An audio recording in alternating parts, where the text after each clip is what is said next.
Hello everyone, this is Sawan. Welcome to let's Parinaam. आज हम लोग यूपीएससी के मेंस के सिलेबस को विस्तृत रूप में समझेंगे और इस पीडीएफ को आप लोग हमारे टेलीग्राम चैनल लेट्स परिणाम से डाउनलोड कर सकते हैं। और आप लोगों को एक चीज़ की जानकारी दे दूं कि नेक्स्ट वीडियो में हम लोग सिलेबस के अकॉर्डिंग जिस जिस बुक को फॉलो करना है, जो भी बेहतर बुक होगा आप लोगों के लिए, वो बुक को मैं डिस्क्राइब करूंगा और आप लोग उस बुक को परचेज करके पढ़ सकते हैं, ताकि आप लोगों को आसानी से सिलेबस के पाठ्यचर्या को पाठ्यक्रम को समझ सकें और अपने तैयारी को दृढ़ बना सकें। चलिए आज के वीडियो को हम लोग स्टार्ट करते हैं और देखते हैं कि इस वीडियो में हम लोग क्या क्या समझ पा रहे हैं और सिलेबस को किस प्रकार से बेहतर रूप दे पा रहे हैं। चलिए हम लोग आगे बढ़ते हैं।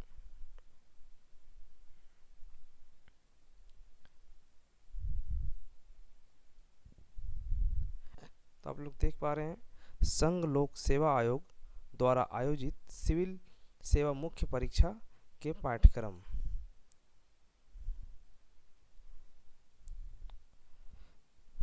सिविल सेवा मुख्य परीक्षा में विषयों का बंटवारा अनिवार्य एवं वैकल्पिक विषय के रूप में किया गया है।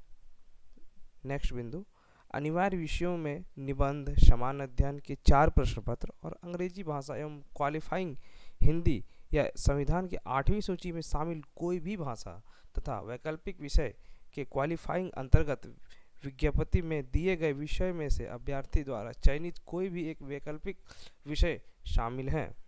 अन्यथा आप लोग समझ सकते हैं कि समान अध्ययन, निबंध और अंग्रेजी भाषा एवं हिंदी भाषा में संविधान की 8वीं अनुसूची, इसका मतलब कि हमारे भारत में बोली जाने वाली जितनी भी भाषाएं हैं, सभी भाषा को आप लोग अपने ऑप्शनल पेपर के रूप में रख सकते हैं और अपने पेपर को आसान बना के एग्ज़ाम को क्वालिफाई कर सकते हैं।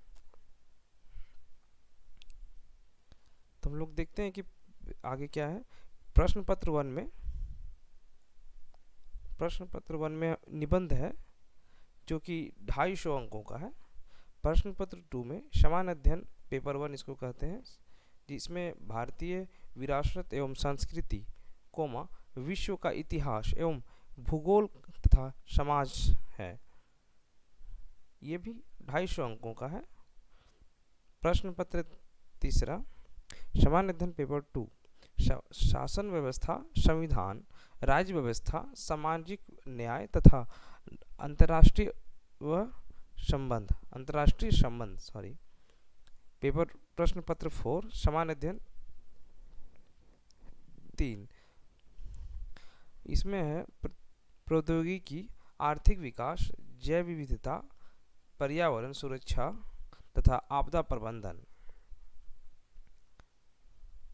प्रश्न पत्र 5, समान अध्ययन पेपर 4, जिसमें इसको हम लोग इथिक्स बोल सकते हैं, जिसमें नीति शास्त्र तथा सत्यनिष्ठा और अभिवृत्ति है। ये भी 250 अंकों का है। पेपर प्रश्न पत्र 6, जिसपे आप लोग देख सकते हैं वैकल्पिक प्रश्न पत्र आते हैं, इसमें वैकल्पिक प्रश्न पत्र हैं।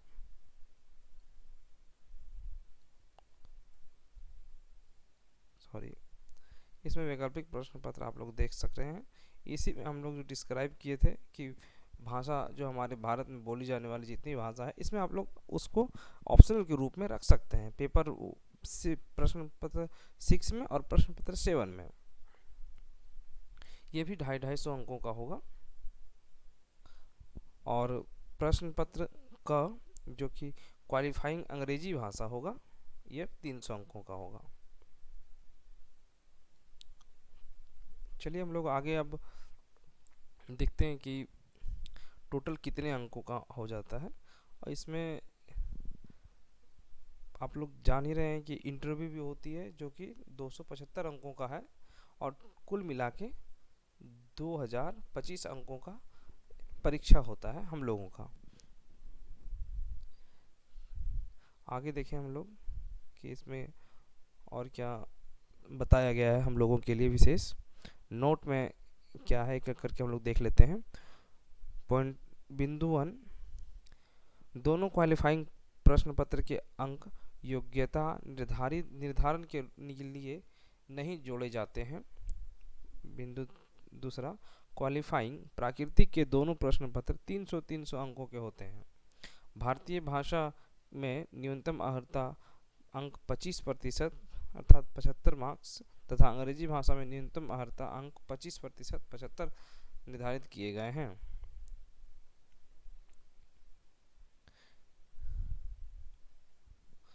इसमें कोई विशेष नहीं लिखा हुआ है, ये हम लोग को जो भाषा है उसी के बारे में लिखा गया है। आप लोग इसे पीडीएफ से पढ़ सकते हैं, कोई दिक्कत नहीं है। पीडीएफ आप लोग को हमारे टेलीग्राम चैनल में मिल जाएगा।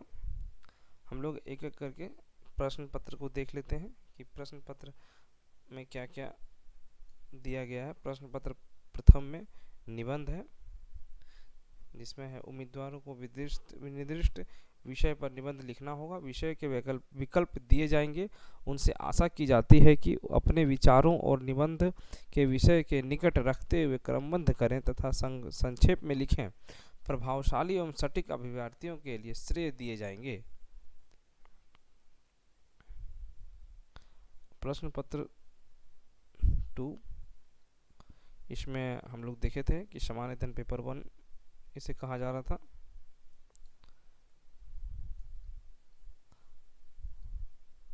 ये सामान्य अध्ययन पेपर 1 हो जाएगा। इसमें हम भारतीय विरासत और संस्कृति, विश्व का इतिहास एवं भूगोल का और समाज, भूगोल और समाज है। इसे इंग्लिश में Indian heritage and culture, history and geography of the world and society. इसे हम लोग एक एक करके देख लेते हैं कि विषय में क्या पढ़ना है हम लोगों के लिए। नंबर 1, भारतीय संस्कृति में प्राचीन कला से आधुनिक कला तक कला के रूप में साहित्य और वास्तुकला के मुख्य पहलू शामिल होंगे। बिंदु दूसरा, 18वीं सदी के लगभग मध्य से लेकर वर्तमान समय तक का आधुनिक समय इतिहास, महत्वपूर्ण घटनाएं, व्यक्ति, विषय। तीसरा, स्वतंत्रता संग्राम, इसके विभिन्न चरण और देश के विभिन्न भागों से इनमें अपना योगदान देने वाले महत्वपूर्ण व्यक्ति और उनका योगदान। नंबर 4, स्वतंत्रता के पश्चात के देश के अंदर एकीकरण और पुनर्गठन। नंबर 5, विश्व के इतिहास में 18वीं सदी तथा बाद की घटनाएं और यथा औद्योगिक क्रांति, विश्व युद्ध, राष्ट्रीय सीमाओं व पुनः सीमांकन, उपनिवेशवाद की समाप्ति, राजनीतिक दर्शन जैसे साम्यवाद, पूंजीवाद, समाजवाद आदि शामिल होंगे। उनके रूप में समाज पर उनका प्रभाव। नंबर 6, भारतीय समाज की मुख्य विशेषताएं, भारत की विविधता। नंबर 7, महिलाओं की भूमिका और महिला संगठन, जनसंख्या एवं सशब्द मुद्दे, गरीबी और विकासात्मक विषय तथा शहरीकरण, उनकी समस्याएं और उनके रक्षोपाय, मतलब उनकी रक्षा कैसे किया जाए। नंबर 8, भारतीय समाज पर भूमंडलीकरण का प्रभाव। नंबर 9, सामाजिक सशक्तिकरण, संप्रदायवाद, क्षेत्रवाद, और धर्मनिरपेक्षता। नंबर 10, विश्व के भौतिक भूगोल की मुख्य विशेषताएं। नंबर 11, विश्व भर के मुख्य प्राकृतिक संसाधनों का वितरण, दक्षिण एशिया और भारत उपमहाद्वीप को शामिल करते हुए विश्व भारत सहित के विभिन्न भागों में प्राथमिक, द्वितीयक, तृतीयक क्षेत्र के उद्योगों का स्थापित करने के लिए जिम्मेदार कारक। नंबर 12, भूकंप, सुनामी, ज्वालामुखी, हलचल, चक्रवात आदि जैसे महत्वपूर्ण भौतिकीय घटनाएं, भौगोलिक विशेषताएं और उनके स्थान, अति महत्वपूर्ण भौगोलिक विशेषताओं, स्रोत और जल, हिमावरण सहित और वनस्पति एवं प्राणी जगत में परिवर्तन और इस प्रकार के परिवर्तनों के प्रभाव। प्रश्न पत्र 3।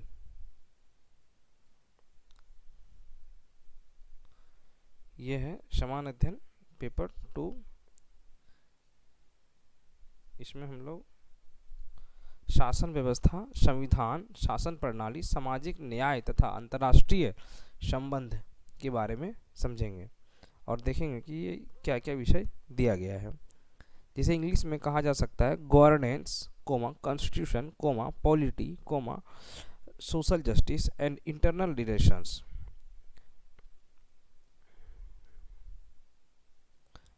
नंबर 1, भारतीय संविधान ऐतिहासिक आधार, देश, विकास, विशेषताएं, संशोधन, महत्वपूर्ण प्रावधान और बुनियादी संरचना। नंबर 2, संघ एवं राज्य के कार्य तथा उत्तरदायित्व, संघीय ढांचे से संबंधित विषय एवं चुनौतियां, स्थानीय स्तर पर शक्तियों और वित्त का स्थानांतरण और उनकी चुनौतियां। नंबर 3, विभिन्न घटनाओं के बीच शक्तियों का पृथक्करण, विवाद निवारण तंत्र तथा संस्थान। नंबर 4, भारतीय संवैधानिक योजना की अन्य देशों के साथ तुलना। नंबर 5, संसद और राज्य विधायिका संरचना को कार्य संचालन, शक्तियां एवं विशेषाधिकार और उनसे उत्पन्न होने वाले विषय। नंबर 6, कार्यपालिका और न्यायपालिका की संरचना, संगठन और कार्य, सरकार के मंत्रालय एवं विभाग और प्रभावक समूह और औपचारिक अनौपचारिक संघ तथा शासन प्रणाली में उनकी भूमिकाएं। नंबर 7, जनप्रतिनिधि अधिनियम की मुख्य विशेषताएं। नंबर 8, विभिन्न संवैधानिक पदों पर नियुक्ति और विभिन्न संवैधानिक निकायों की शक्तियां, कार्य और उत्तरदायित्व। नंबर 9, सांविधिक विनियामक और विभिन्न अर्ध न्यायिक निकाय। नंबर 10, सरकारी नीतियां और विभिन्न क्षेत्रों में विकास के लिए हस्तक्षेप और उनके अभिकल्पना तथा कार्यान्वयन के कारण उत्पन्न विषय। नंबर 11, विकास प्रक्रिया तथा विकास उद्योग, गैर सरकारी संगठन, स्वयं सहायता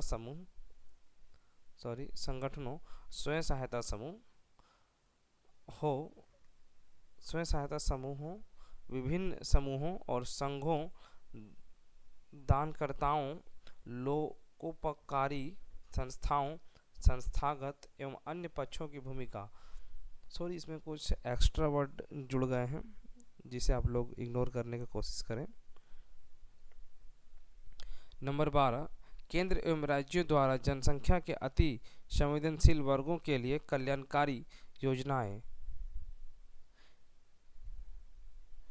इन योजनाओं का कार्य निष्पादन इन अति संवेदनशील वर्गों की रक्षा एवं बेहतरी के लिए गठित तंत्र, विधि, संस्थान एवं निकाय।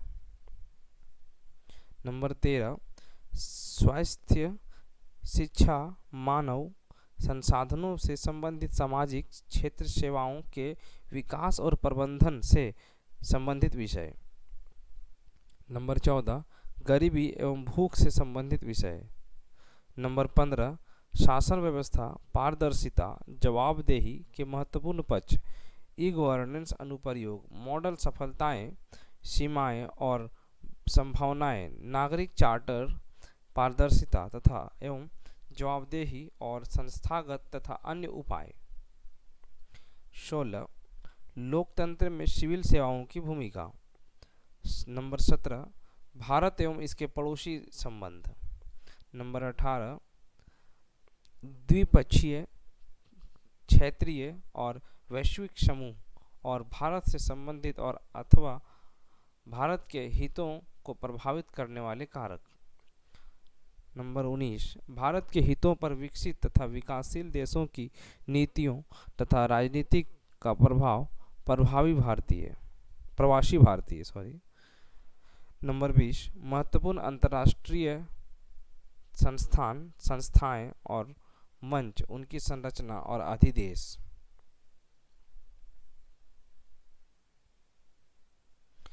प्रश्न पत्र 4, इसमें हम लोग देखेंगे सामान्य अध्ययन पेपर 3 प्रश्न पत्र 3 प्रौद्योगिकी, आर्थिक विकास, जैव विविधता, पर्यावरण सुरक्षा तथा आपदा प्रबंधन, जिसको इंग्लिश में कहा जा सकता है technology, economic development, biodiversity, environment, security and disaster management. आइए हम लोग एक एक करके देख लेते हैं इसमें कौन कौन सा विषय पढ़ना है। नंबर फर्स्ट, भारतीय अर्थव्यवस्था तथा योजना, संसाधनों को जुटाने, प्रगति, विकास तथा रोजगार से संबंधित विषय। दूसरा, समावेशी विकास तथा इसके उत्पन्न विषय। नंबर 3, सरकारी बजट। नंबर 4, मुख्य फसल, देश के विभिन्न भागों में फसलों का पैटर्न, सिंचाई, विभिन्न प्रकार एवं सिंचाई प्रणाली, कृषि उत्पादन का भंडारण, परिवहन तथा विपणन को संबंधित विषय और बाधाएं, किसानों की सहायता के लिए ई प्रौद्योगिकी। नंबर 5, प्रत्यक्ष एवं अप्रत्यक्ष कृषि सहायता तथा न्यूनतम समर्थन मूल्य से संबंधित विषय, जिन जन वितरण प्रणाली, उद्देश्य, कार्य, सीमाएं, सुधार, बफर स्टॉक तथा खाद्य सुरक्षा संबंधी विषय, प्रौद्योगिकी, मिशन, पशुपालन संबंधी अर्थशास्त्र। नंबर 6, भारत में खाद्य प्रसंस्करण एवं संबंधित उद्योग कार्य क्षेत्र एवं महत्व, स्थान, ऊपरी और नीचे की अपेक्षाएं, आपूर्ति पूर्ण श्रृंखला प्रबंधन। नंबर 7, भारत में भूमि सुधार। नंबर 8, उदारीकरण का अर्थव्यवस्था पर प्रभाव, औद्योगिक नीति में परिवर्तन तथा औद्योगिक विकास पर इनका प्रभाव। नंबर 9, बुनियादी ढांचा, ऊर्जा, बंदरगाह, सड़क, विमानपत्तन, रेलवे आदि। नंबर 10, निवेश मॉडल। नंबर 11, विज्ञान एवं प्रौद्योगिकी विकास एवं अनुप्रयोग और रोजमर्रा के जीवन पर इसका प्रभाव। नंबर 12, विज्ञान एवं प्रौद्योगिकी के भारतीयों की उपलब्धियां, देशज रूप में प्रौद्योगिकी का विकास और नई प्रौद्योगिकी का विकास। नंबर 13, सूचना प्रौद्योगिकी, अंतरिक्ष, computer, robotics, nano technology, biotechnology और बौद्धिक संपदा अधिकारों से संबंधित विषयों के संबंध में जागरूकता। नंबर 14, संरक्षण, पर्यावरण, प्रदूषण और क्षरण, पर्यावरण प्रभाव का आकलन। नंबर 15, आपदा और आपदा प्रबंधन। नंबर 16, विकास और फैलते उग्रवाद के बीच संबंध। नंबर 17, अंतरिक्ष सुरक्षा के लिए चुनौती उत्पन्न करने वाले शासन विरोधी तत्वों की भूमिका। नंबर 18, संचार नेटवर्क के माध्यम से अंतरिक्ष सुरक्षा की चुनौती, अंतरिक्ष सुरक्षा चुनौती में मीडिया और सामाजिक नेटवर्किंग साइटों की भूमिका, साइबर सुरक्षा की बुनियादी बातें, धन शोधन और इन्हें रोकना। नंबर 19, सीमावर्ती क्षेत्रों में सुरक्षा चुनौती एवं उनके प्रबंधन, संगठित अपराध और आतंकवाद के बीच संबंध। नंबर 20, विभिन्न सुरक्षा बल और संस्थाएं और उनके अधिदेश। प्रश्न पत्र 5, जिसे सामान्य अध्ययन प्रश्न पत्र 4 कहा जा सकता है, नीति शास्त्र, सत्यनिष्ठा और अभिरुचि, जिसे इंग्लिश में कहा जा सकता है इथिक्स, इंटीग्रिटी एंड एप्टीट्यूड।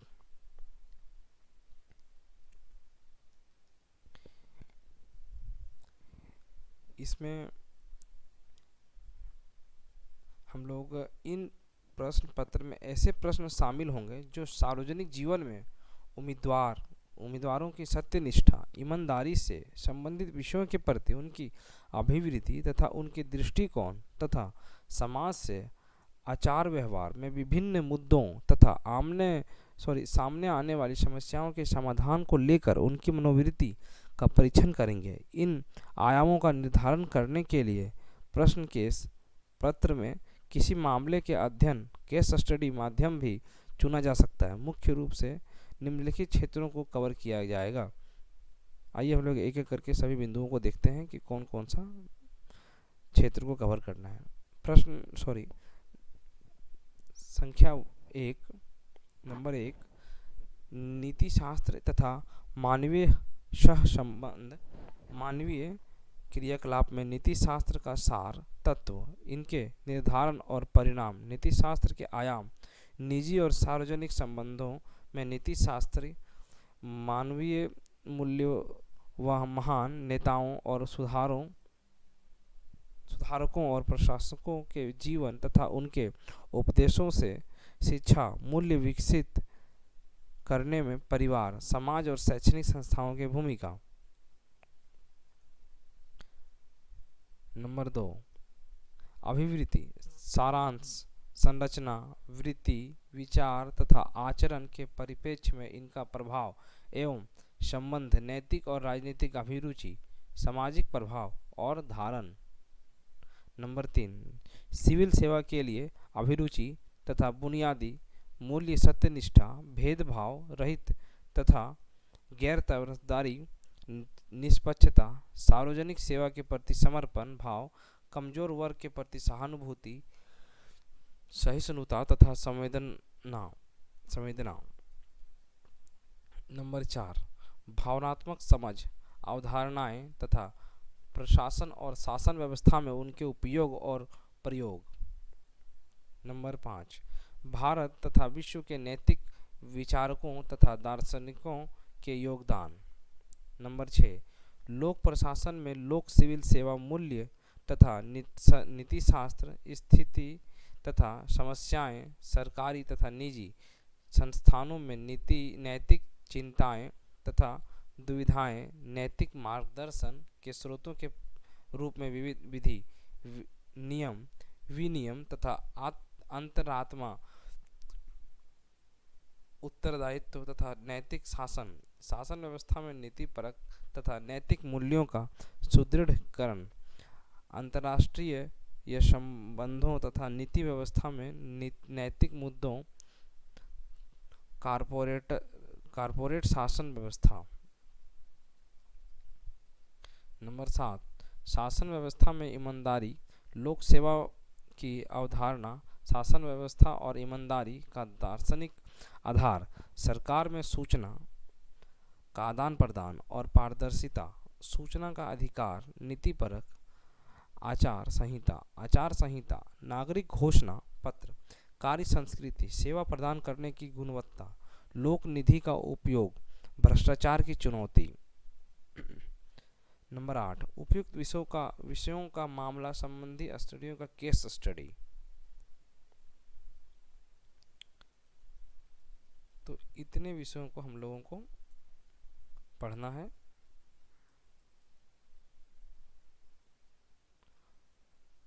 आप लोग इस पीडीएफ को हमारे टेलीग्राम चैनल लेट्स परिणाम से डाउनलोड कर सकते हैं। चलिए